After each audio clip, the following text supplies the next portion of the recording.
Hello everybody, how are you? David DeFranco here from daviddefranco.com as well as brandrocket.com.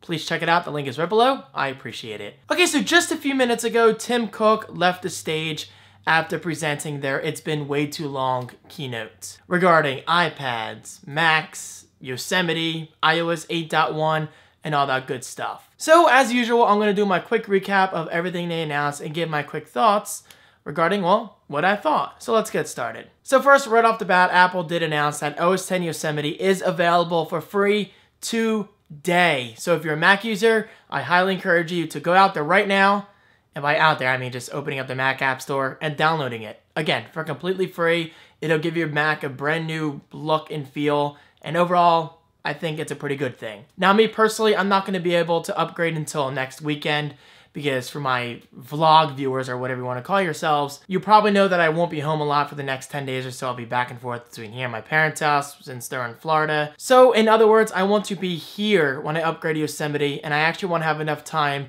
to enjoy it rather than upgrading it and then just leaving. Anyway, most of you probably don't care, so let's get on to the good stuff. So let's start with the iPad Air 2. Now, interestingly enough, Apple is calling it the iPad Air 2. I mean, I only find it significant because Apple's not very consistent with their numbering and their naming for whatever reason. I mean, they did have the iPad, then the iPad 2, then the new iPad. It was only really called the iPad. Then the iPad with the iPad 4. I'm quoting because that's not what it's officially called. Then the iPad Air. Now the iPad Air 2. So you have to ask yourself, will next year's iPad Air refresh be called the iPad Air 3? Because now we have the iPad Mini 3, but it's a third generation iPad Mini versus second generation of the iPad Air 2. Do you see what I'm saying here? Anyway, you probably don't care, so let's talk specs. The iPad Air 2 is the thinnest iPad Air yet, as expected. I mean, it is 6.1 millimeters thin. I mean, you just can't deny how impressive that is. And get this, it has no more air gap. Now you're probably thinking, David, is this really a big deal? For me personally, yes, because when you're tapping on the iPad Air or the iPad Mini, in my case, then you'll notice a slight sound. Even with the most lightest tap, you'll notice like... Now, maybe that doesn't bother everyone, but I'm definitely the kind of person who pays attention to this sort of thing. So I'm really glad to see that the iPad Air 2 has no air gap whatsoever. So in theory, this should mean that those slight tapping sounds are gone. And the display is 56% less reflective. That's always a good thing. All right, so now talking about exact specs, the iPad Air 2 has a second generation 64-bit A8X chip. That's kind of a mouthful. With 40% faster CPU performance, and the GPU is up to 2.5 times faster. It has a 10-hour battery life, and it tracks motion, calibrates sensors, and it even has a barometer. Or as I like to, phonetically say, it has a barometer. Now, the iPad Air 2 does sport a very impressive camera, which I'll slightly rant about in a minute. It has an 8 megapixel eyesight with 2.4 aperture and 1080p HD video. So yeah, don't expect 4K video yet. Maybe next year. It does offer burst mode, time-lapse, and slow-motion video. So in other words, that experience that you've been enjoying on your iPhone, you can now get on your iPad Air 2. It does have a FaceTime HD camera, as expected, with an all-new sensor, which actually allows up to 80% more light. 80%!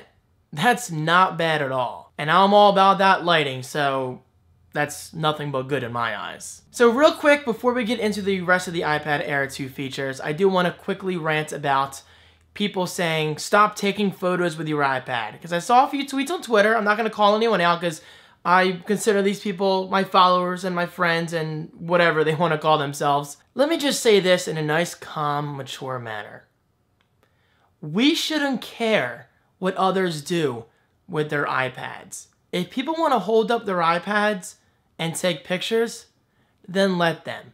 As long as it's not affecting you, then I don't see a problem with it. Now, I will say, if people are holding up iPads during concerts and stuff and blocking your view, then yes, that's a problem. But still, I mean, if someone's on the beach, or they're just at a family gathering, or they're just somewhere, and for some reason they don't feel like using their phone, then I see no harm in doing this.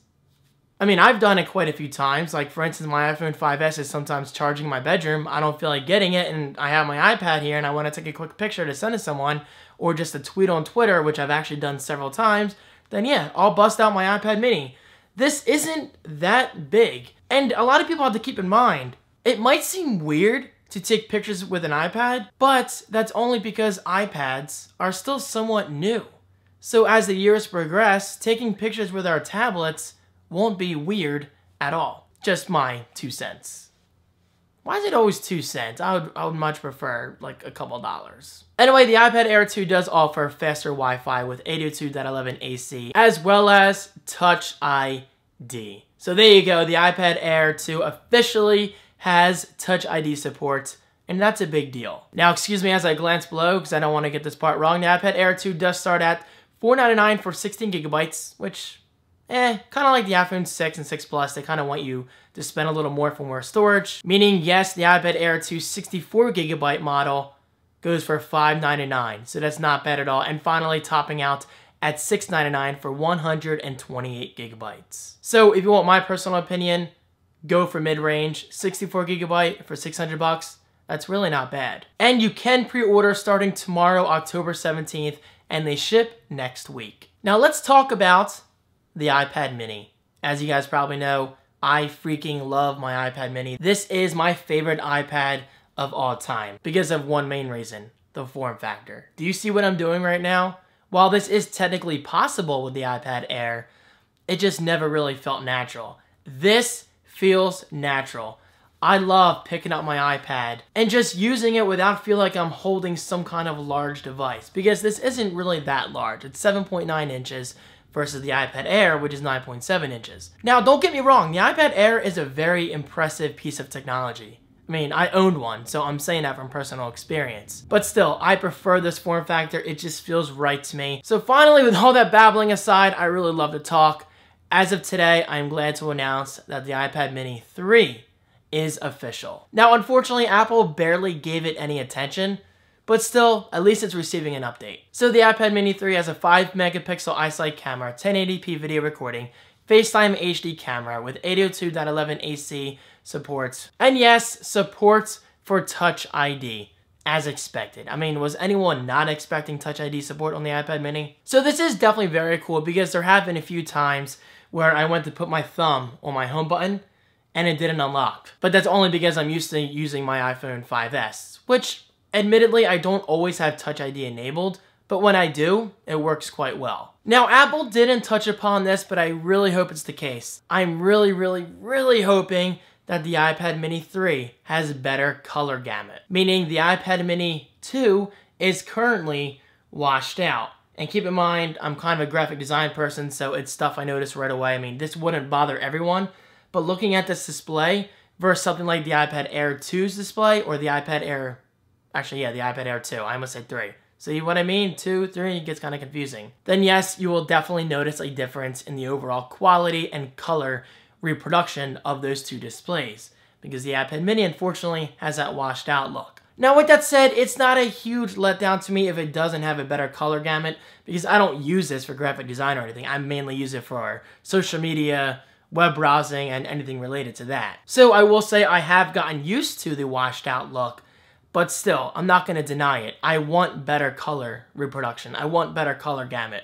So I'm really hoping the iPad mini 3 offers that. I guess it's something we won't really see until we use these iPad mini 3s in person. But then again, I'm sure some tech blog will report on it. Let's hope anyway. So anyway, like the iPad Air 2, I believe the iPad mini 3 pre-orders start tomorrow, October 17th, and they start shipping next week with a price of $4. $4. Really, David? Yeah, $4. I would buy probably 100 of them. Anyway, the iPad mini 3 starts at $400. And of course, like always, please, you cannot expect me to cover every single detail. So if I left anything out, just head on over to apple.com and you'll find everything you need to know right there. So that is it. Overall, I think it's a solid update. I mean, I'm not gonna lie, I was disappointed in the lack of iPad mini updates, but hey, at least it was updated.